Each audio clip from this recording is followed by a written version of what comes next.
Hola, mi nombre es Aline Casares Torres, estudio Derecho en la Universidad del Valle de México y les voy a hablar del libro de Eduardo García Maínez, el cual nos habla de el positivismo jurídico, el realismo sociológico y el iusnaturalismo.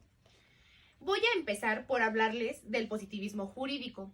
Eduardo García Maínez cita dos autores, los cuales son Norberto Bobbio, que nace el 18 de octubre de 1909 en Turín, Italia. Fallece el 9 de enero del 2004 en Turín, Italia. Pertenecía al Partido Socialista Italiano. Era filósofo, jurista, historiador, político, periodista, politólogo, profesor universitario y escritor. El otro autor que cita es Umberto Scarpelli, el cual nace el 9 de febrero de 1924 en Viena. Fallece el 16 de julio de 1993 en Milán y era jurista, filósofo, sociólogo, magistrado y académico italiano. Norberto Bobbio nos dice que para entender el positivismo jurídico tenemos que entender tres características, que se las voy a leer a continuación. 1. El positivismo jurídico es, en primer término, una manera especial de abocarse al estudio del derecho. 2. En segundo lugar, representa una concepción específica. En tercer último, constituye una ideología sui generis de la justicia. ¿Qué significa esto? Se los voy a explicar para que sea más sencillo de comprender. El positivismo jurídico debe abocarse al derecho. Debe existir un órgano jurisdiccional, el cual va a crear un procedimiento para que la sociedad la cumpla y exista un control social. Pongamos de ejemplo a México. La Constitución Política de los Estados Unidos Mexicanos. Este sería el procedimiento. ¿Cuál sería el órgano jurisdiccional? En México existe el Poder Legislativo, el cual se encarga de aprobar las leyes que están plasmadas en la Constitución Política, la cual la sociedad, nosotros tenemos que acatarlo para que exista un control. Debe existir especialistas para que la gente que incumpla o violente estas normas tengan una sanción. En México son los jueces. Entonces ellos determinarán si una persona va a pagar su sanción o no. Esto para que exista un control social. Para que comprendamos, pondré de ejemplo otro país. Los musulmanes. Los musulmanes tienen a gente que de igual manera rige o modifica el Corán. El Corán es el procedimiento que es por lo que ellos se rigen y la sociedad lo acata para que exista un control social.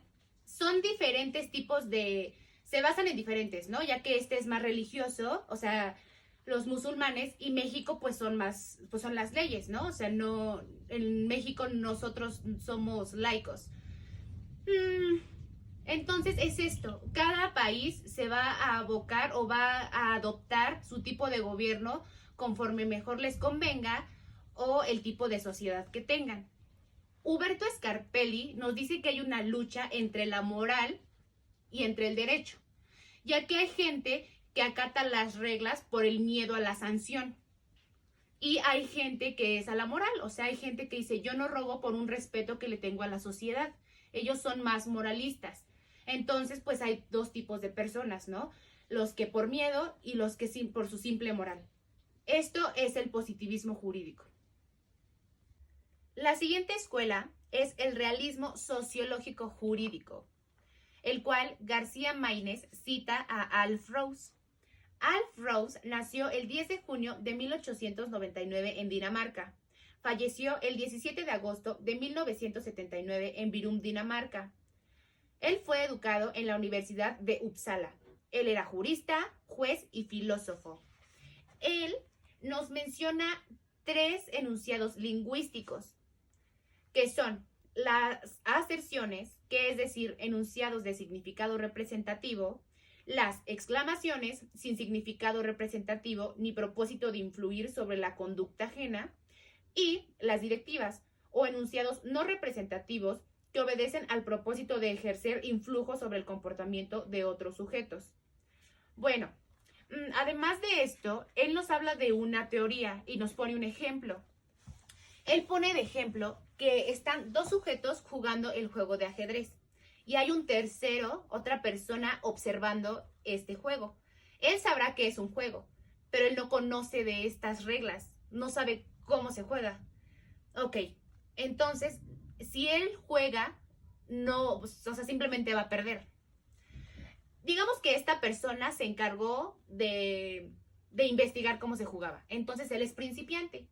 Y tú pones a jugar al principiante y a otro principiante. Este juego no va a llegar a ningún lugar, ya que pues estos no conocen el juego. De igual manera, si pones a una persona que es experto y otro principiante, esto no va a funcionar. Ok, ¿qué quiere decir esto, Alf Rose? Con el realismo sociológico. Lo voy a poner de ejemplo nuevamente en México, nuestro país. Dentro de México existe una constitución política de los Estados Unidos mexicanos, pero existen estados, en 32 estados para ser exactos, y en Guerrero y la Ciudad de México las reglas no son de la misma manera. ¿Por qué? En la Ciudad de México la gente tiene un conocimiento diferente, unas costumbres diferentes. Aquí en la Ciudad de México te puedes casar a los 18 años, solo con mayoría de edad. En Guerrero las costumbres son diferentes a las de la Ciudad de México. Entonces, allá es legal que te cases a los 16 años con el permiso de un tutor. Entonces, aunque nos regimos bajo la misma constitución, no tenemos el mismo conocimiento, por decirlo así, del juego por las costumbres. Retomando lo del realismo sociológico, el realismo sociológico estudia la realidad de la sociedad en el ámbito jurídico. El Estado de México, la sociedad es distinta, o sea, el hecho de que vivan en el mismo estado no las hace igual. De hecho, en el mismo municipio, por ejemplo, en el que yo vivo, Huixquilucan, la gente sigue siendo distinta. En mi misma colonia, Jesús del Monte, la gente sigue siendo distinta. Entonces, ¿qué hace la sociología? Estudia la sociedad para que conforme a sus conductas, costumbres, usos, se va a determinar cierta ley. Es por eso que cada estado tiene su constitución, porque las costumbres son distintas. Y para culminar está la escuela del iusnaturalismo. García Maínez cita a Arthur Kaufmann, que nació el 4 de abril de 1872 en la Iași, Rumania, falleció el 25 de julio de 1938 en Viena, y este era un abogado filósofo. Bueno, en el iusnaturalismo existen dos aspectos. El primero lo vamos a dividir con el orden físico, biológico, psicológico y social. Bueno, por más que esté plasmado que un aspecto físico se cambie, un aspecto psicológico se cambie, este no va a poder ser, porque esto es natural. Un ejemplo sería una persona con síndrome de Down. Esta persona no puede cambiar su aspecto físico, ya que esto es natural. Una persona con esquizofrenia no lo va a poder cambiar, ya que esto es natural. Por más que esté plasmado en una ley, esto no puede ser, porque es por la simple naturaleza. El otro aspecto es el iusnaturalismo teológico. Bueno, este habla de algo divino, algo del más allá, que es Dios, de la fuerza divina. Nos dice que nosotros, por más que nos juzgue un juez, que nos juzgue una persona, esto ya sería en el aspecto moral, o sea, quien realmente nos va a juzgar va a ser Dios, ya que todos nacimos de la misma manera y vamos a morir de la misma manera y nos regimos bajo las leyes de Dios. Ese es el aspecto iusnaturalista. Teológico. Y para culminar, Platón hace una pregunta muy buena, que es: ¿lo justo es justo porque Dios lo quiere o Dios quiere lo justo porque es justo?